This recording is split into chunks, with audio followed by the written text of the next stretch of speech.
नमस्कार, जय महाराष्ट्र. तर मुख्यमंत्री माझी बहीण लाडकी योजनेच्या अंतर्गत मला तुमचे बरेचसे प्रश्न आलेले आहेत. तर मी काल एक व्हिडिओ शेअर केलेला होता की आपल्याला आता ई-केवायसी करायची आहे. तुम्हाला माहिती आहे का ही ई-केवायसी कशाची आहे?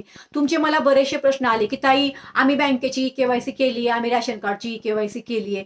पण मला तुम्हाला सांगायचं काय आहे माहिती आहे का, ही जी ई-केवायसी आहे ना, ही आपल्याला आपल्या योजनेच्या अंतर्गत ई-केवायसी करायची आहे आणि ही ई-केवायसी आपल्याला दर वर्षाला करावी लागणार आहे. तर ह्या ई-केवायसी संदर्भामध्ये पोर्टलवर म्हणजे वेबसाईटवर, जिथं आपण वेबसाईटवर फॉर्म भरले ना, त्या वेबसाईटवर एक ऑप्शन आलेला आहे आणि त्या पोर्टलचं काम सध्या चालू आहे. ते अजून ओपन झालेलं नाही ई-केवायसी साठी.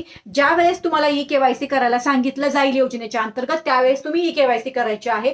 आणि ही ई-केवायसी केल्यानंतर काय होणार आहे, तर ज्या पात्र लाभार्थी असतील त्या योजनेमध्ये कंटिन्यू पुढे लाभ घेत राहतील आणि ज्या अपात्र असतील त्या बाहेर पडतील, म्हणजे त्या ई-केवायसी करू शकणार नाहीत. अशी ही अपडेट आहे. तर नक्कीच तुम्हाला ही माहिती मिळालेली असेल की आपल्याला योजनेच्या अंतर्गत आता इथून पुढे ई-केवायसी करायची आहे, ज्याच्यामुळे आपल्याला इथून पुढे ही कंटिन्यू पुढे लाभ मिळत राहणार आहे. तर नक्कीच खाली लिंक दिली आहे, तोही व्हिडिओ पहा. धन्यवाद. जय हिंद, जय महाराष्ट्र.